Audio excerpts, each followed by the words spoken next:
Hey everyone, I'm here with another Warriors video. I know it's been a while. I have been playing, but I figured with the new year, the new, the kind of the new book or the final version of the book that's going to be played at ETC, I believe, and having just come off some tournaments and with Masters and some other tournaments right looming in the future, figured it's a good time to kind of do an overview of what I think and where my mind's at.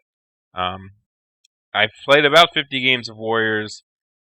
I still need a lot more if I do get on the ETC team to be ready. I feel like there's a lot of things that are starting to come natural because when you're learning an army, right, you spend a lot of time focusing on what you need to do and little tricks. Maybe it's if you just play a herald, it's keeping the proper units within the div attribute range, right? That's something that you kind of have to actively think about sometimes, and I forget still when I just started using the herald again. But after a lot of games, that becomes a second thought, and then you can spend more time thinking about other things. The same with Helmall placement, right? It used to be so like, where do I put him? Where do I put the portals? And I still think a lot about where I put the portals, but it's not taking so much of my capacity to think um, to do that. So as you play more games, obviously you get better at things, better at remembering the little things, the patterns you see, and situations come easier. That being said, I've played a pretty decent amount of lists. I will say, I believe in my 50 games, I've never not played with a burning portent, and I've never not played with a Hellmaul. I don't think I'll ever play without a Hellmaul unless for some reason it becomes not meta or something like that, or it becomes popular not to take one. I just don't see the reason not to, because I do think it's super powerful. I think it makes Warriors unique. I know a lot of people hate it and don't like taking it. Whether it's kind of funny to me because I hear the people who complain about a Hellmaul think it's super easy to win with, and then the people I ask, why don't you play with the Hellmaul? Some people say it's because it's too hard to play with because they don't want to have to think about where to put the portals. So I mean, I guess it's a little bit of both. And I believe Conrad said in a video, one advantage of the portals is um, you have to play against portals a lot to be good against them, right? But say one only out of every Warriors are pretty popular. We'll say one out of every 8 games are against Warriors of the Dark Gods. So you only play 1/8 of your games against portals potentially, but the Warriors player, right, is playing almost every single game with portals. So as you think and they are a pretty complex, probably one of the most complex mechanics in the game, where you know when you're really bad with them, they're useless. When you're really good with them, it seems, and the person's bad against them, it seems super broken because they just like let you land in their flank, and then there's this middle ground of like when people are better versus them, then and then the person using them is getting better, and stuff like that, where it kind of evolves, where it's almost like a slope or a weird graph of how good they are based on how good you are compared to the other person with them. So anyway, it's one of those interesting tidbits of you may only get 10 games against them in the whole year, while the Warriors player is playing them all the time and getting a lot better with them. That being said, I pretty much put a helm on every single list I ever make. So if you're not interested in it, this video might not be that interesting to you because I base a lot of my stuff and my comments around taking one. So let's just look through, you know, the book, and I'll talk about things I used to take and take now. So we know that Envy has gone up a lot in points. I think one thing that was super popular before was that Chaos Lord, Idol Spite, Envy, War Diaz, Burning Portent. What else we have? We had Dust Forge, right? That was like used to be 600 something points, and now he's like 700. So how do you still get that guy and kind of fit him into the list without being a ton of points? So one thing I've found recently a lot is I would run my Envy guy, and I took Envy recently, in a unit of Warriors with shields. And the thing that happens a lot is people will either redirect you or you'll go through portals with him, and he doesn't actually charge out or leave the unit as much as I think he should, or maybe he should. And so Envy wasn't being as useful to me for that very reason, because I wasn't charging out that much. A lot of times he was fighting while within the unit or just getting redirected like crazy or just kind of zoning. Especially because you can't take Dragonbane Gem anymore. So if you play against Alchemy or something, you can't leave the unit. And so it caused me to think, like, do I need to spend 45 points on Swift Stride? Or should he not even be on the Wardias and be like on a horse or something? I think if I was to use him again on the Wardias, I would probably make him Gluttony, and I would remove Idol of Spite, and I wouldn't even take any of the gifts potentially. I think Idol is still better than Prelate, because I think having 6 strength 6 when you need it is very important. But I think there's also something to be said that if you know you don't have strength 6 and you know you're not going to have the 6 attacks, Gluttony is kind of like that middle ground of, okay, well, if somebody redirects me or, I win a round of combat, then I'll be strength 6 the rest of the game. That's half of what Idol of Spite does, right? And you still have rerolls with Alchemy and Strength 5. It's not the perfect, it's still, for 70 points is the thing, right? You save 70 points by doing that. You go Gluttony, so you're now saving 100 and what? It's 30. It's 100 points difference for this build, right? You save 100 points just going Gluttony on a Wardias without Idol, without anything. It's 100 points. It's a lot of points that you can put into the other things. Do I think it's perfect? I don't know. I haven't actually used it, but I feel like that's where I would go if I still was running the Wardias version of him. There are some builds out there that use Shield Breaker on him and like stuff like that. And paired weapons and Shield Breaker. I'm personally not a huge fan of it. I think math says a great weapon is worse versus anything that's a 1-up save, but better versus like everything else in the game, and it's like cheaper. And you have other options like Kingslayer or something. So I don't think it's horrible. I do think when you look at the math of it, it's not as needed. Plus, you don't fuck up like the units you want to, where at least I want to, is like the monsters and the multi-wound guys. I really want to slay some trees and stuff like that. So I do think the Portent is still extremely good to have. I don't want to call him a must-have. I do like running him personally. My build right now, thanks to Heinrich, the German Dark Elf player from ETC, we've been talking. He's been playing Warriors recently, and he ran a flying Chaos Lord, and then we changed it when I talked to him about it. Essentially, it's a flying Greed. You take Greed because you need the extra 50 points in magic items. A flying Greed guy so he has Demonic Wings, obviously. He has Portent, Thrice Forged, and Dusk Forged with a Spike Shield. So essentially, he's a 1-up rerollable save, Portent guy that flies. And so you kind of get he's only like 655 without Trophy Rex, 680 with Trophy Rex, which I like Trophy Rex personally. I know Heinrich is like about it because it's a lot of points, but it depends on your points. Essentially, he's a 1-up rerollable save guy who can hide in a unit and fly out. He still has 5 strength, 5 D3 wounds, which can scare a lot of things in the game. You have an Alchemy Mage, and you'll hear the rest of the list later, to give him rerolls, which is really nice. And you have a 1-up rerollable Spike Shield, which is great versus some things. Like, take for example, what are they called? The Succubi, right? If they don't have a character or something. You can charge a Succubi, and usually when you're on a Wardias and your others, you have 4 strength 4 attacks and 5 strength 5 attacks. You'll kill some. But it takes a while. And they probably won't kill you either way, right? But now, right, every attack they do a bunch of wounds, and you save them all, and you just drill them back with Spike Shield attacks. And it's actually weirdly effective against some units that... One thing I found is there's some characters out there that take Dragonbane Gems that are still like Strength 5 or maybe Strength 4 or something, and they don't have great AP. And there's like legit potential that when yes, you have a 2-up ward versus your Portent, or even Basalt, right? It's only 3-up, and it's still risky to get hit by it. But now there's a legit chance they just die to your Spike Shield or take wounds to your Spike Shield, and you hold them for a while. So, something with the Doomlord build, no one attacked the Doomlord when he was in the Force one, right? No one attacks him because he has a better Spike Shield, a 1-up rerollable save, blah, blah, blah.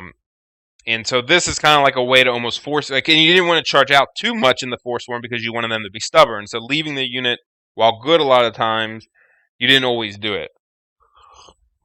This guy is kind of like, you play in ogres and you go into a tribe unit and you just wreck it with either the spike shield or the foreign, or you go into Witch Elf, and you fly, so you have a lot more board control as far as that's concerned. I don't know.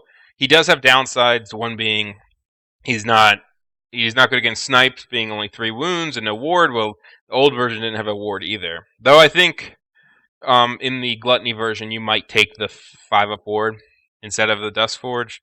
It really just depends on if you have another guy that takes the Dust Forge, like maybe you have a Doom Lord in there. So he's a cool guy I've been trying out and potential. I think Dragon Lords are pretty good with Lust. Lust giving them Strider, and you can keep it pretty cheap with like a Lance and Obsidian Armor or Obsidian Rock, and that's it. And then you're talking like a 700 some point Dragon, low 700s. Not bad. I wish, obviously, that the General didn't have to be on the Dragon. I think that's the biggest downside to Warriors Dragons. If they were 0 to 1, like in general for the army, but you didn't have to be the General, I think a lot of people, they would be taking a little bit more with like mages or something like that. Let's see what else we got. There's some. I think the Entropic Aura build might be something that is seen a little bit more nowadays. It went down in points. You can build a pretty nice guy on a War Dios with Greed or Sloth, I guess. I like Greed personally because you can change weapons and it's cheaper, but Sloth means you're toughness 6, so you can go that, 5-up board save, and Immortal Gauntlets. And essentially, almost every character in the game that's tooled out to fight is going to be crap, right? Think of things like other important characters suck versus you. Doomblades suck if you ever see them. The spear guy from High Elves, like you charge into that spear guy and it's just like, well, you don't get your magical spear, and now you're just like 4 strength, 4 attacks, or 5 strength 4, something crappy, no double hits, crap like that, and you just kill them back, and you're just like, all right, if they happen to have a ward save, you just go Divine. A lot of people have Death Cheater, it gets around that, gets around Destiny's Call if they have it. It's just a solid character that basically says, you're just going to be crap versus me. A lot of Dragon Riders have magic items, potentially, like Hero's Heart, you just lose it, and then you're like, okay, well now I'm really shitty. And it's still a 1-up save or 2-up save guy with a 5-up ward save.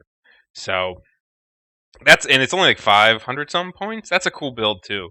I think with Warriors trying to fit characters in, what combination of characters do you want? Because it's not just, are the characters strong, are they weak? It's what supporting cast do you have to have behind them? Because I feel like your characters influences your list a lot, and vice versa. I mean, it kind of makes sense for every army, but think of this, right? I've been trying a Herald lately, and we can go a little bit into why I think he's pretty good and why I want to try him more. But when you take a Herald, you might want to consider taking something like Feldrax, because Feldrax are tall enough to block your Herald in the early turns if you need him to, before he can get behind terrain or something, right? So having 3 Feldrax is nice, but at the same time, one downside to Feldrax, which I found playing without the Herald, is their leadership sucks, right? 3 Feldrax with paired weapons is pretty solid. It kind of complements Knights nicely, because I take a unit of Knights and a unit of Feldrax, and one reason it complements them nicely is Knights are armor, obviously, bad against alchemy. Feldrax don't care about alchemy. Knights are great on the charge, strength 6, lots of attacks, but not so good against like sword and board ranked units so much, while Feldrax, 3 Feldrax can kill entire units of sword and board guys because they're T5, 12 wounds, paired weapons, stomps, and they're both fast. They're both 8 swift stride, and Feldrax can go through woods, which is actually a big deal, because if they were both knight units, I think that's the other option. And I think knights are fine, and I think multiple knight units are fine, but it's just in this particular case, if you think about them, it's having different threats. They can flee if you ever need to. They can still go through portals. They take like half a wound going through portals. So I've put mine through portals all the time, and never have I been like, oh my god, this is so awful. I do think the Herald makes them better, because it gives him a unit to kind of sit behind if needed, but also because the Herald gets Divination, on all his spells, and I think that div attribute is underrated, I'll say. Well, no, it's not underrated. We all know it's good, but it makes them a lot better, and it also makes the Feldrake Elder a lot better because now you're getting 3d6 checks because they don't have built-in rerolls, and if you're smart with it, putting on your dogs, say, one thing that's almost fucked me in tournaments and has fucked me in tournaments would be putting my dogs to redirect and then having a Terror Causar charge them, and I fail my Leadership 9 even though my general's there because it's not rerollable, right? So now if you know that's coming ahead of time, you can put the div attribute on the dogs. Now your 3d6 minimize is a lot less likely than otherwise, right? So that's one thing I think is really... So the Herald, right? You look at him, and he's a lot of points, and you compare him to maybe a Vermin Demon, and he doesn't seem as good, right? He doesn't Thunderstomp naturally. He's only resistant 5. He is, he's 5 wounds, not 6. He's only an adept. He's not a master wizard. But I think you really have to get into some of his other things and what he does for the army. I think it's totally different, right? The Vermin Demon, for example, has to give his 18 into leadership to the Skaven, or else the Skaven have horrible leadership, right? Chaos doesn't give a shit about this guy being the general. He's not even the general on my list, but no one... I don't need him for that, so he doesn't have to play that role. Why is it... It's actually good he's not gigantic because he couldn't go through portals now, so now he can go through portals. He gives the div attribute, which is actually very good on the Chaos Army, not just for things like fear checks or Feldrax, but also units of warriors and stuff. Things that need to redirect, right? Knights taking a minimized check to redirect is a lot, or march check is a lot nicer than a 2d6 leadership 9 check, right? So it requires some planning ahead of time, but when used correctly, it can be really nice, right? And then you get to pick actually the manifestations. Some very good manifestations. Veilwalker can be great depending on them. And you get to pick it for your matchups, right? So you're facing against demons. Maybe you go Divine Attacks and Stomps and Stubborn, because what's nice about these, you get these spells, Pentagram and Rot Within. Pentagram can heal him, which is great, right? You do a wound with it, you can heal potentially, which is the same as this hard target one, where if you win around a combat, you can heal. Rot Within, his stats are 9 offense, 8 defense. You could potentially get yourself to 11 offense, 10 defense, and so all of a sudden people are hitting you on 6s or 5s, and you're hitting them on 2s all the time. And it could definitely have some breakpoints if you're playing other warriors, right? And being a stubborn guy with potentially divination attribute, you just stay there forever, and then you can get your stomps in. And if you don't need stomps, right? So something, we'll say, I use the Vermin Demon as example, but we'll just use him, right? He stomps, but if you're playing against ogres, you really don't care if you can stomp. So, right, if you're against ogres and you don't think you need the stomps and stubborn, maybe you take Veilwalker, maybe you take Fly and you want a breath weapon. Maybe you were facing a bunch of elf shooting and you want to go hard target, so cannons miss you more and RBTs miss you more. Things like that. So I think his ability to adapt to the matchup is really strong, because you could just say, well, there's too much shooting out there for me. I'm definitely not going to go fight with him. I'm going to take, and he can take Wrath of God, which is nice. I'm going to take Veilwalker, and then I'm going to take Mark for Doom, Hellfire, Wrath of God, and sit behind terrain. And it's not the best use of him, but maybe if you're playing defensive, he can sit behind and kind of zone things. And I'm going to drop, because all those spells can go through terrain. You don't need line of sight for any of them. Same with Pentagram. The only spell you need line of sight for, you need front arc for some of them, but true line of sight is Breath of Corruption, but you can cast it on other people and stuff. And if you need to hide behind terrain, you're probably not taking the Breath Fly version of it. You're probably taking Veilwalker and then Hard Target or Smite or Rot Within type shit, or the Stomps just to stand behind and cast Pentagram. It's also nice because he is so fast and can go through portals. If you go through a portal and then AoE Pentagram behind somebody, it's pretty strong. So I've enjoyed playing him. I think on paper, if you start talking about him like I just did, you can find some really good things with him. But I think you really have to play with him and squeeze everything out of him to make him good. And he went down 30 points recently, so you can't complain about that. We talked about Chosen Lord builds, Doom Lords. the common builds are still good. I mean, great weapons with spike shields, with Duskforge. I do think there is a little bit of play to be had with not taking spike shield. I know it sounds crazy, but you save 50. It's 50 points for that spike shield, and if you play with him enough, you realize you don't get to use it that often because no one attacks you, and then they attack the Forsworn. And I don't think this changes anything. I don't think they don't attack you just because you have Spike Shield. They don't attack you because killing the Forsworn is easier and better, because then you lose Stubborn. So if you're sitting in your unit a lot and not leaving it, then I can see potentially. It's not.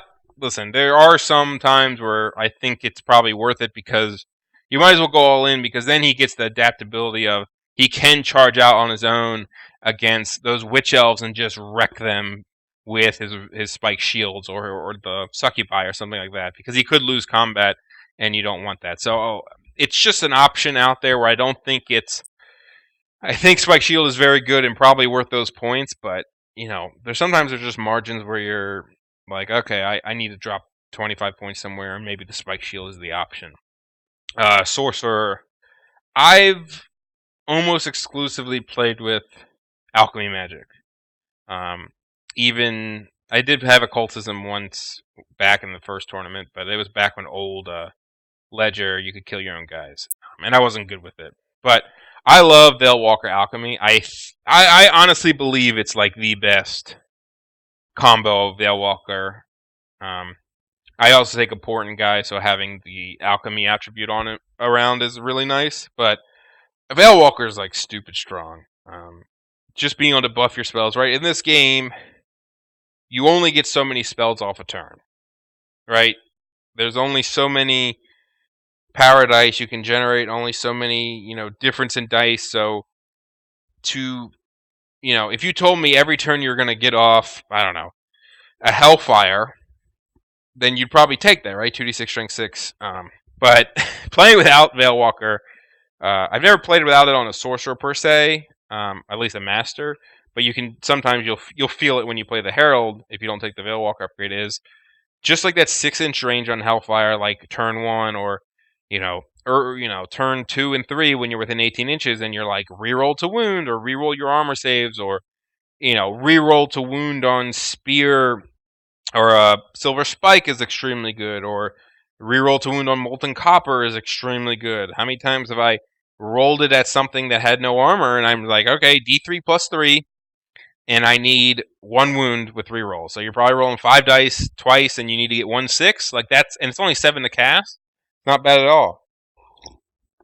And I think, Alchemy just helps with some other things, other matchups, and plus 2 armor is great. In this list, there's a lot of things with 3-up saves, 4-up saves. Now you're getting the 2-up, 1-up saves. Gloria Gold is great. I just really like Alchemy Masters. In my particular list now, I take a Adept to kind of supplement the Herald. And it's not the strongest magic phase, but the combat of the list is a lot better, so you still have enough spells to make it work. So I think one key thing in all Warhammer armies or 9th Age armies is the balance of magic, right, for investment. So magic is one of those things that I think people get a little crazy on, right? Because 2 Masters is a great example. 2 Masters in Warriors is a lot of fucking points, like depending on how you build them. Like, you're talking potentially 800, 900, 1,000 points in characters, and just casters. And even if you make one like Hero's Heart, it's still not the greatest caster in the world, right? So now you're talking, you have 8 spells, but you don't like. Veilwalker naturally doesn't want you to have 2 casters that want to cast all the time, because you want to be upgrading your spells, right? You rather get, if you're only going to get 1 spell off a turn, which 2 Masters does not help you get that many more spells off if your spells are good, you would rather just Veilwalker the good spell, right? So and then, is a magic phase with 6 spells worse than a magic phase with 8 spells? It is. That's not the question, right? The question is, do you want to spend 1,100 points on 8 spells, or do you want to spend it on, other things? Because that's a lot of points that can go somewhere else. So I think my current magic setup is a herald and the adept on a chariot with hero's heart because he's another charging threat, and it's like 1,200 some points or 1,300 points, but they both fight and they're both casters as well. It's not just two guys sitting on their ass. It's also nice because you don't have to babysit the sorcerer. That's another thing. When you take a master sorcerer, you have to make a decision, right? Do you want to give him things like Destiny's Call or put him on a War Dios with Alchemist Alloy and Plate Armor and to give him a 1-up save, or do you want to keep him? Because that's about 60 to 70 points to protect your mage. Or you want to buy like a 15-man Barbarian unit to hide him in, which makes him a little susceptible to like flying characters and fast units, but it gives another scoring unit. It's cheaper, because it comes out of core points. So that's like a debate too, right? Your characters influence your core. If you need to have your mage in a 15 barbs, then you take 15 barbs in your core. If you don't need to put your mage in that unit, you probably don't take the 15 barbs. You put the points into something else like redirector. So I think there's a lot of cool options in Warriors. I think my current mindset for Magic would be either a Herald plus Adept or a level Master Alchemy guy with potentially a Battle Shrine alongside him, with Veilwalker and maybe Heirloom. I think you can get away with an Heirloomed Veilwalker Alchemy Master on foot without anything else. It's not the greatest amount of spells, but I think you can get 5 very good spells and your magic will be just fine. And you can sit there and blast people with things and teleport your mages behind people and then blast them as well. So definitely kind of how I build my magic is one of those two setups. I don't take Barbarian Chieftains. I think there's some cute builds out there with, if you want to go on a Wasteland Behemoth with Shieldbreaker, because Shieldbreaker is better on these guys because they only have AP 1, so now, and their great weapon only makes them AP 3, and they only have 3 attacks with it, so like it's the math, it's probably just better. Like a Shieldbreaker Behemoth guy is pretty cheap for, he's what, like 400, 500 some points. Big footprint though, kind of makes it difficult. I might want to test him one day. I don't have a model for him. I don't like Ancestors, so I'm not even going to worry about it.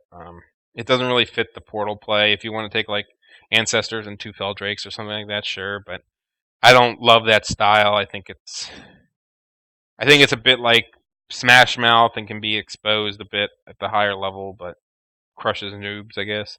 I have seen Barb builds with like Shadow Chasers and either 1-up rerollable saves or Shieldbreaker, but then they start getting like 200 or 300 points, and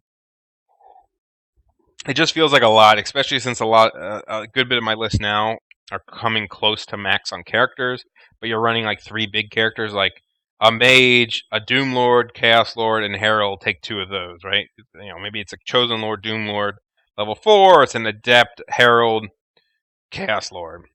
And you just can't fit like this 300-point character that is kind of mediocre. But I have seen some cool builds. I just don't personally use them. I don't run Battle Shrine on my mage, like him on one, because it's the same points, essentially 5 points more to have him off of it, and you get that spell, right? You're basically giving up a spell, but at the same time, you do get access to Wrath of God, which is nice. But then you lose one of your other spells, and you can have Grave Calls on him, and now you can Veilwalker it, so it becomes more powerful in that sense. Because you don't actually cast the Battle Shrine spell that often. I'm iffy on it. It has potential. It does expose your mage. It makes him 800 points, and he can be hit out by cannons. But he has a 5-up ward and 5 wounds, and he hide in units. Or at least hide a little bit in units, so it's maybe not that bad. I've talked about dragons. Core. Gone through a lot of things in core. I've tried 35 barbs or 30 barbs with great weapons, which are 350 points with some command, and that's pretty cheap for getting all those potential strength 6 attacks, AP 2. And it's pretty cheap. Like I said, 350 points for a lot of wounds. It's not a bad unit. It's kind of big and blocky. It's slow. So what happened a lot was it just got wrecked, right? You're talking about defense 4, 6-up save, 25 mil models that like 15 Myrmidons kill like all the unit and they don't get to attack back, right? Stuff like that where it felt like people were just destroying the unit on the charge and I never got to attack, or they were too slow to really influence. So they're fine, but not in my particular build. I didn't feel like I needed them. Warriors, I do like Warriors a lot. Either I like Greed. I'm trying to play them. Basically, like a big unit Greed with Zealot's Banner. I don't know why people take Zealot's Banner on units that only take Hand Weapon Shield, because you're only getting 5 Strength 4 attacks essentially for it. But at least with Greed, now you have this potential of, all right, I got 18 guys. Most units come in, your T4 defense 5, 4 up save. If knights or something come in and they only do 4 wounds, you're still getting 20 strength 6 attacks back at them, or you can go halberds or paired weapons as needed. Again, if your guy is on a War Dios and he's going to go in the unit, you might not want Zealot's Banner because you're missing out on all the attacks. You might not even want, Zealots or Greed, period, because he's taking up 4 spots in the unit. And so that's 4 models you don't get to fight with. And so why pay all the points for the option if it's just going to affect like 6 attacks? So maybe you go Sword and Board if you're taking something like Entropic Brew, or Tropic Aura guy, or a Porin guy. Because Sword and Board are cheap and good save. And if you're going to put a Battle Shrine in it, then you definitely don't need the Greed version. I like Fallen. Dogs are obviously some people hate dogs. Some people like dogs. A lot more people like them. Fallen, I think having 5 or 6 can be cute. Maybe even 8 if you can fit them. They can go through portals. They have paired weapons. So they have 3 strength 4 attacks each. They're stubborn in woods, which I think is a little underrated and maybe something that could be used because they do get reroll break checks. So they're rerollable 8 when they're in woods, and they do have a 4 save and toughness 4. So if you like conga line them in the woods, you can kind of redirect people, but also hold them there. It's not like dogs, which are like, we're going to break. So that's something to consider too. I do like them. I don't really take Barb Horsemen, though. I think 8 in core is a decent scoring unit with great weapons again. You can flank with them. You're flanking with 8 of them, maybe 2 die. But now you still get a big flank charge, and 5 strength 6 attacks. AP2. Maybe not bad. Warrior Knights, I've been taking a unit of 6 with a champion and musician.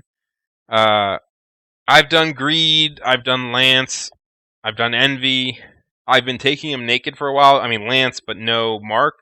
Though, I believe it was Adam Jones had taken like 5 Pride units, and he talked about how he enjoyed the Cold Blood leadership, and it's one of those things that I'm like, well, I'm not taking anything on mine.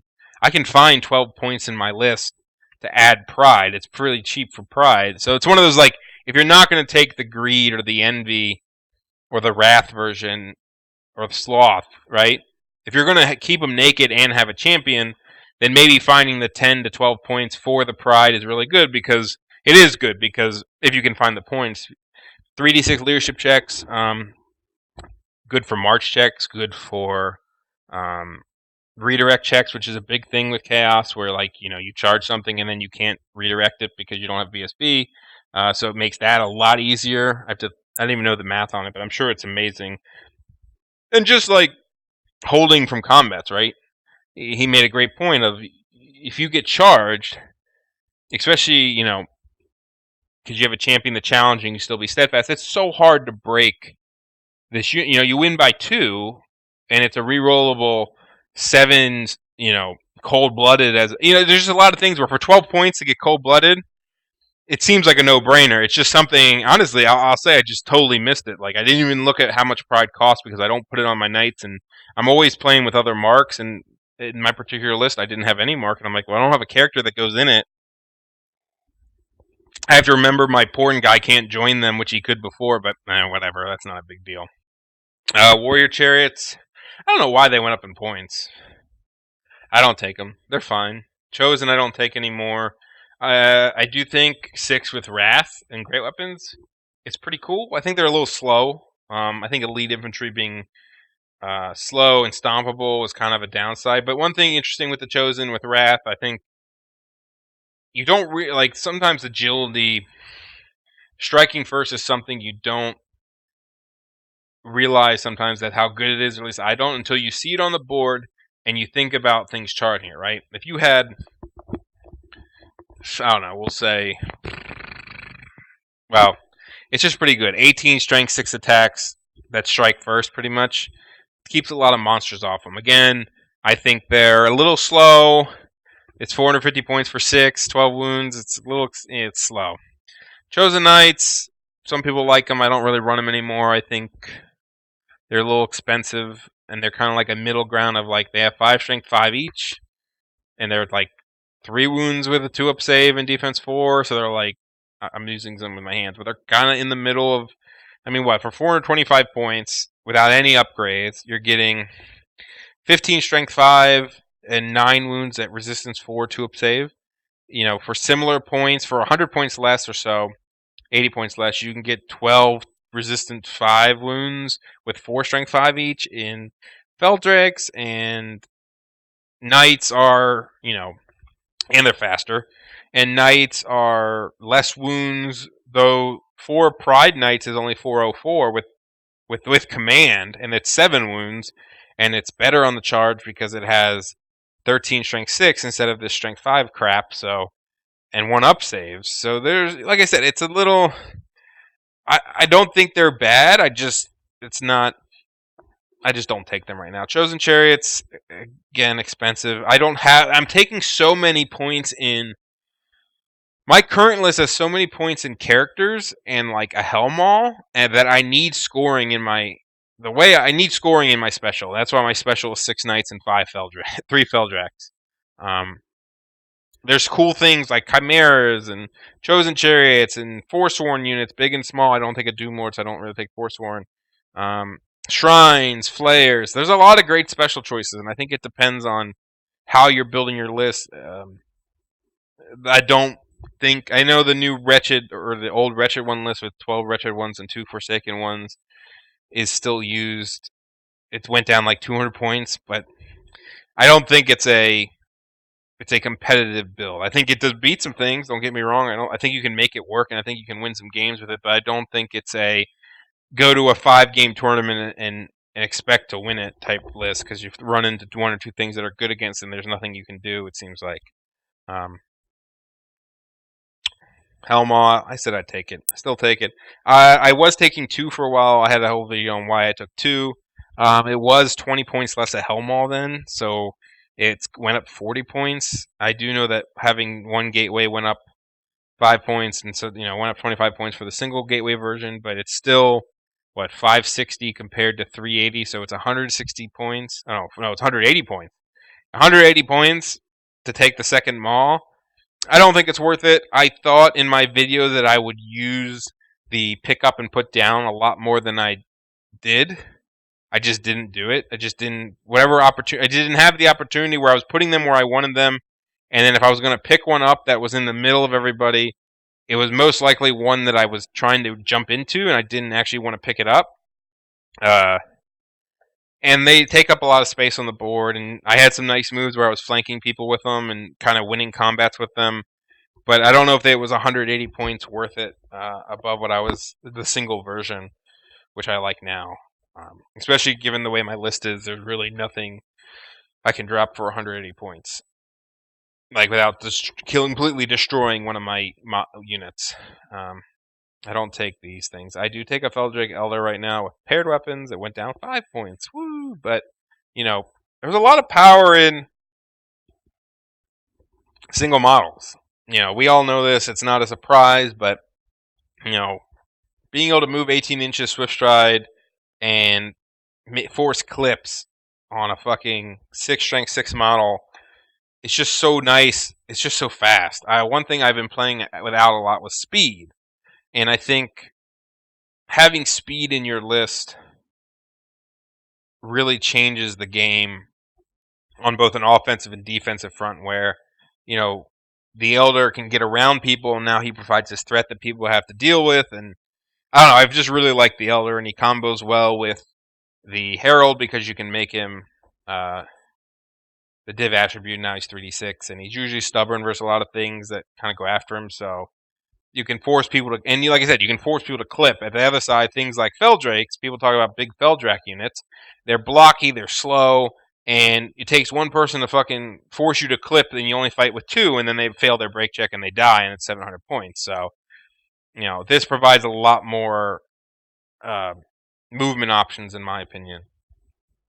Yeah, so that's kind of the overview like that. You can see my current list would probably not have this. So this is kind of the list I'm testing out just to see how it goes.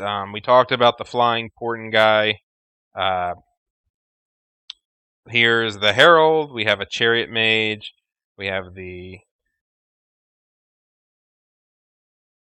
Elder, Helmaw, Dogs, Big Greed. These would be Pride in this case, some Fallen, and some Feldrax with paired weapons.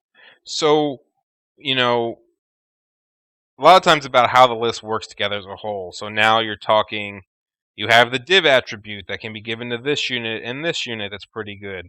You have this guy on a chariot with a 1-up save and 2 good buff spells. You take armor and you take Glory of Gold, which also supports the Porton guy as needed, but also plus 2 armor is great for this. It's great for this. It's great for this. It's great for this. He has impact hits plus 4 strength 5 attacks, plus he has reroll to leadership checks, right? Or reroll to break checks. So if he charges in, how many there's tons of times where I've charged something and I'm like, I'm a 1-up save, 4 wound, toughness 5 model. If you told me that without looking at it, right? Without knowing what the model was, you'd be like, that's a pretty solid unit. And I have rerolls built in. Oh, that's pretty solid. You might not break. And so I've just held things down with this chariot where you charge it and be like, all right, I'm not going to break you, but I'm going to hold you here until this Feldrake Elder comes and hits you or the Porton guy comes and hit you. You throw on div attribute and he becomes even harder to break. So you have, it's a small frontage list. Look at this list. Look at this. This is 1, 2. This in points, right? These 4 models is like half your army. But it puts out 5 strength 5 D3 wounds, depending on your manifestations, a bunch of attacks. 6 strength 6. They can all hold units and stomp units, and your footprints are small. You take this because they're scoring and he can hide behind it if needed because they're taller than him. You take the Greed Warriors because on their own they can keep fighting very well, and then this guy can stay in them if he needs to, hide from alchemy magic. You have this guy who can run up flanks. You have portable unit. These guys, they could be 2 dog units if you needed the points in core because I'm over core points. Dogs are also great for the occultism, right? So one common issue is when you take occultism is who do you kill if you don't take barbarians, right? You don't want to kill a 30-point warrior unless you have to, right? I will do it if I have to, but you prefer not to. Well, dogs are a great option. It doesn't cause panic check. You kill 2 dogs, and you really normally only need 1 or 2 dogs to do the job. So if you're redirecting something, right, you're just here sitting in front of a unit, well, killing 2 dogs doesn't really matter. So do it, right? And if you have 2 units of dogs, that's 2 redirectors who you can kill for your, because you don't have that many occultism spells. It's like Nurgle's Rot or Rot Within and Pentagram when you need to heal. So stuff like that. Knights with lances, they can sit here, they can cause threats. If you take Pride, which now I'm going to try, it's hard to break them. They have a bunch of strength 6 attacks. Your magic is 5 spells, but depending on what you need, it can be 5 super effective spells.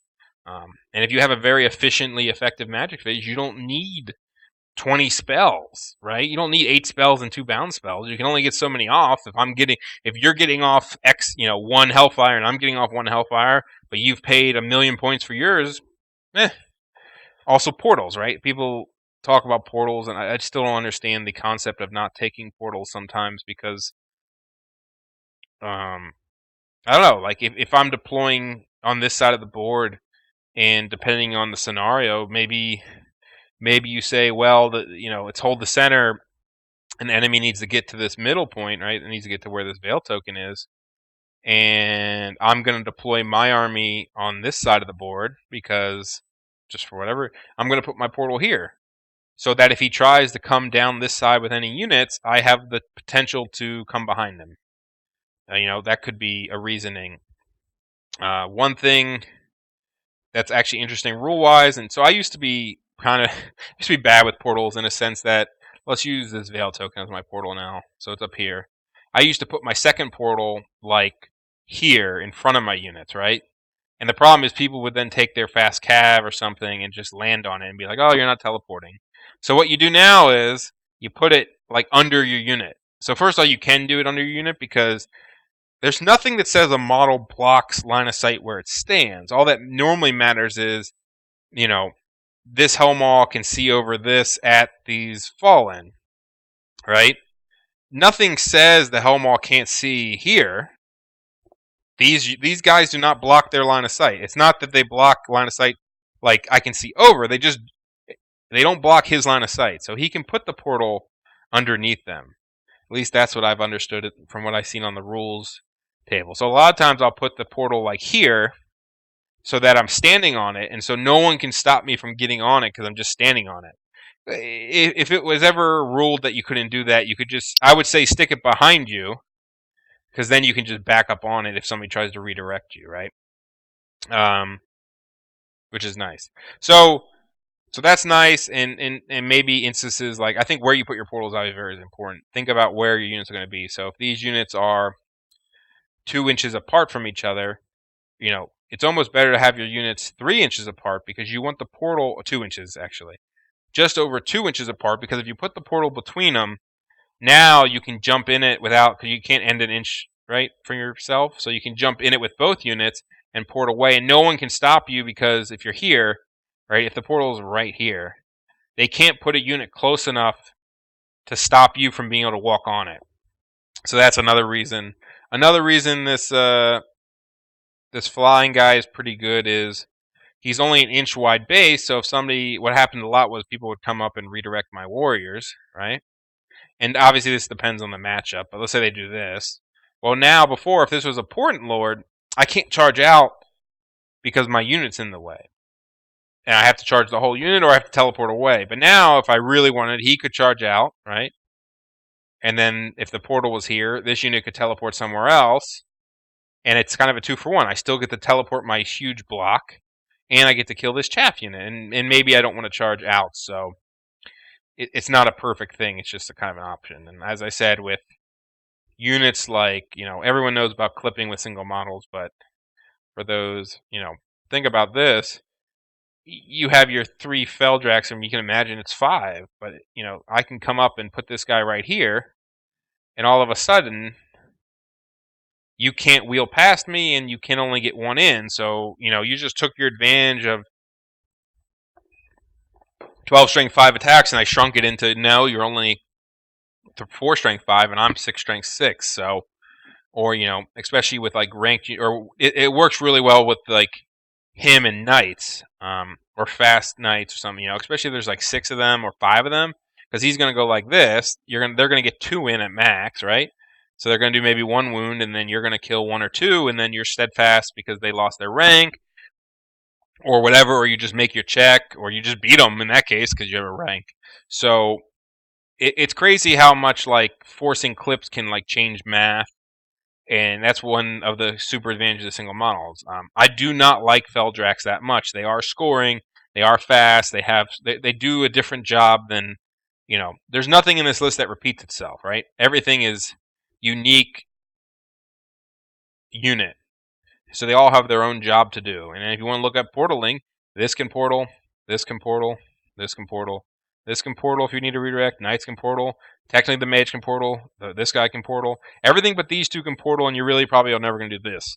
But none of these are like bad at portaling. It's not like they get wrecked from doing it. Maybe the mage is something you don't want to, but it's an average of like half a wound.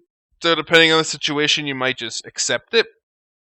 But you know, you keep your options out there. And this, you know, this can be solo. I mean, look at all these threats you have to charge. And even these can, like, because they can switch weapons and stuff, there's a lot of options for these where you're like, okay, well, I'm going to go sword and board and hold you up, and then something's going to come hit you, or I'm going to go great weapons and have 20 strength 6 attacks against you.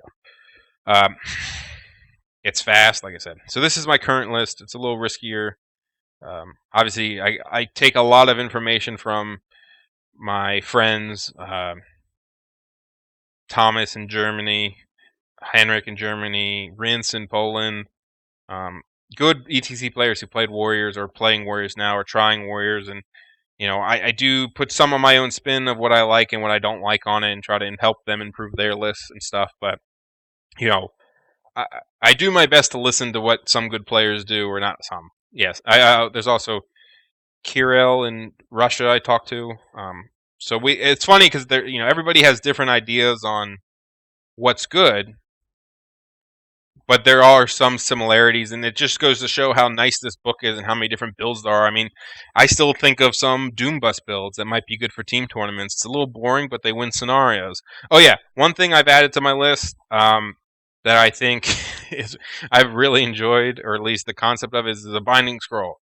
And so when somebody explained to me, I mean, they didn't really explain it to me, but one reason I like the binding scroll so much is this idea that you are a more defensive list sometimes, right?